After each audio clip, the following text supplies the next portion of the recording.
سائل کہتا ہے کہ اس وقت وطن عزیز پاکستان جن حالات و مشکلات سے دوچار ہے، یقیناً آپ جیسے اصحاب بصیرت سے پوشیدہ نہ ہوگا کہ ہر طرف سے دشمنوں کے نرغے میں ہے، کئی اندرونی اور بیرونی خطرات لاحق ہیں۔ اس کے باوجود ہم دیکھتے ہیں کہ بعض لوگ جو دین کی تعلیم دینے والے وہ سیاست کے میدان میں کودے ہوئے ہیں اور اپنے ہی ملک کی فوج، ایجنسیوں اور حکومت کے خلاف بولتے رہتے ہیں، بلکہ نوجوان نسل کو بھی اکساتے اور بھڑکاتے ہیں۔ ایسے حالات میں اسلام ہمیں کیا تعلیم دیتا ہے؟ اللہ کے لیے ہماری رہنمائی کریں۔ مجھے اندازہ ہے کہ آپ سیاسی معاملات پر نہیں بولتے، لیکن میرے اس سوال کا جواب ضرور دیں۔ پیارے بھائی، یہ فتنوں کا دور ہے اور فتنے اندھیری رات کی طرح چھائے ہوئے ہیں۔ فتنوں کے ان دور میں بیٹھ جانے والا کھڑے ہونے والے سے بہتر ہے اور کھڑا ہونے والا دوڑنے والے سے بہتر ہے۔ فتنوں کے دور میں فتنوں کا شکار نہیں ہوا کرتے، بلکہ ان فتنوں سے کنارہ کشی کرتے ہیں۔ پاکستان ایک مضبوط مسلم ملک ہے، مسلمانوں کو اس سے بہت سی امیدیں ہیں، مسلمانوں کا یہ مضبوط قلعہ ہے، اور اللہ سے دعا ہے اللہ وطن عزیز کی تا قیامت حفاظت فرمائے، اس کو شریروں کے شر سے، حاسدوں کے حسد سے اور بری نظر والوں کی بری نظر سے محفوظ رکھے۔ یہ پیارا دیس پھلتا اور پھولتا رہے، انصاف کا گہوارہ بنا رہے۔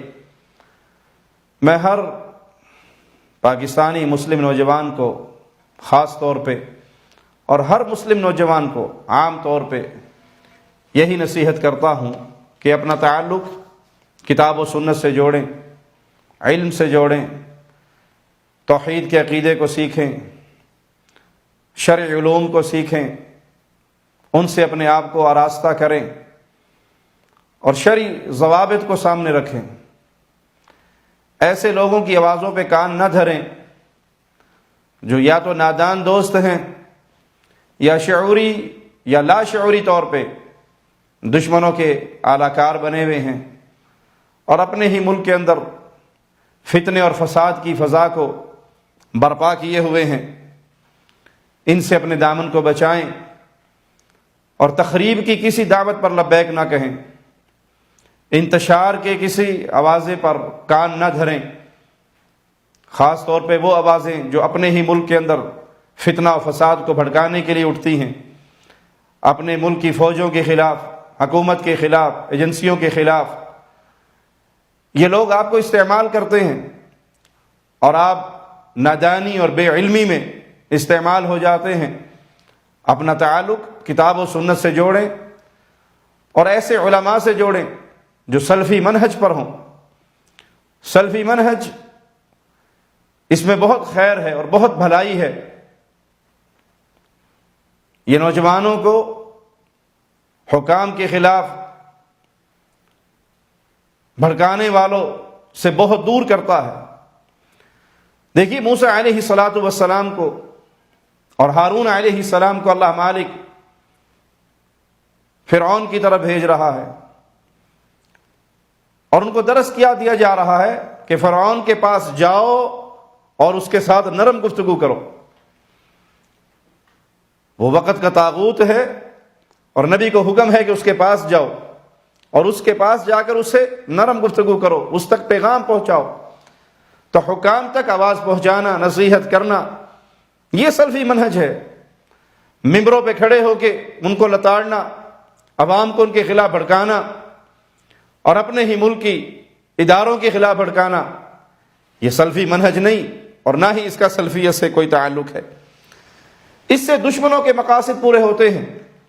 آپ کی ایجنسییں، آپ کے ادارے، آپ کی حکومت، جنہوں نے دشمنوں کو جواب دینا تھا، وہ اپنے ایسے نادان دوستوں کے ہاتھوں ملک کے اندر پریشان رہتے ہیں، ملک و قوم کی بدنامی ہوتی ہے، اور ان جذباتی نعروں سے نقصانات کا ایک بہت بڑا انبار لگ جاتا ہے، بہت بڑا نقصان ہوتا ہے۔ تو سلفیت کے ساتھ، سلفی منہج کے ساتھ پختہ وابستگی اختیار کریں، دین کو سیکھیں۔ آپ اہل دین ہیں، آپ اہل علم ہیں، آپ کا تعلق علم کے ساتھ ہے۔ سیاست کا معاملہ سیاستدانوں کے لیے چھوڑ دیں، اداروں کا معاملہ ان کے لیے چھوڑ دیں، وہ زیادہ بہتر جانتے ہیں کہ کس موقع پر کیا قدم اٹھانا ہے اور کس موقع پر کیا کردار ادا کرنا ہے۔ آپ لوگوں کو کتاب و سنت کی دعوت دیں، اللہ کا فرمان سنائیں، رسول اللہ صلی اللہ علیہ وسلم کا فرمان سنائیں، اور دست و بازو بنے ان لوگوں کے جو ملک میں امن کو قائم رکھنا چاہتے ہیں، ان کے دست و بازو بنے، ان کے ساتھ کھڑے ہوں۔ اس طرح کے فضول نعرے، اس طرح کے انتشار کی گفتگو، افتراق کی گفتگو، تکفیر کی گفتگو، وہ ملک کے لیے باعث نقصان ہے، اداروں کے لیے باعث نقصان ہے، امت کے لیے باعث نقصان ہے۔ اس وقت امت انتہائی پریشانی کے حال میں ہے، اور خاص طور پہ وطن عزیز انتہائی پریشانی کے حال میں ہے، ہر طرف سے دشمنوں کا گھیراؤ ہے۔ تو آپ بجائے ان دشمنوں کے اعلی کار بننے کے اپنے اداروں کے ساتھ کھڑے ہوں۔ ان میں اگر کوئی کمیاں ہیں، خرابیاں ہیں، کوتاہیاں ہیں، تو ان کے لیے دعا کریں، ان کے لیے نصیحت کا راستہ اختیار کریں، خروج کا، بغاوت کا، سڑکوں پہ آنے کا، احتجاج کا، جلس و جلوسوں کا، توڑ پھوڑ کا، نقصانات کرنے کا، لوگوں کی دکانوں کو لوٹنے کا۔ یہ راستہ اہل ایمان کو دین اسلام نہیں سکھاتا۔ اس راستے سے پیچھے ہٹیں، نصیحت کے راستے پہ آئیں، دعا کے راستے پہ آئیں، سمجھانے کے راستے پر آئیں، اور اپنے ملک اور قوم کی، ملت کی بھلائی کے لیے ان کے ساتھ کھڑے ہوں۔ اس کی جڑوں کو کھوکھلا نہ کرو۔ یہ امن کی قیمت پوچھنی ہے تو ان سے پوچھو جو آپ کے دائیں بائیں آباد ہیں۔ دائیں بائیں ملکوں میں جھانک کر دیکھو، کتنے ملک ہیں جو امن کی دولت سے اور امن کی فضاؤں سے محروم ہو چکے ہیں۔ عزتیں لٹ گئی، مال لٹ گئے، گھر برباد ہو گئے، قومیں تباہ ہو گئی۔ اس کے پیچھے اسی طرح کی گفتگو اور اسی طرح کی آوازیں ہیں۔ لہذا اپنے ملک کی سالمیت کے لیے، قوت کے لیے، تقویت کے لیے اپنا وہ کردار ادا کریں جو آپ کو علماء سلف سکھاتے ہیں، اور جو آپ کو سلفی منہج سکھاتا ہے، اس راستے پر چلیں۔ اللہ سے دعا ہے اللہ تمام مسلمانوں کے ممالک کی حفاظت فرمائے، شریروں کا شر انہی پہ لوٹائے، حاسدوں کا حسد انہی پہ لوٹائے، ظالموں کا ظلم انہی پہ لوٹائے، اور امت مسلمہ پہ خاص اپنی رحمت کا نزول فرمائے۔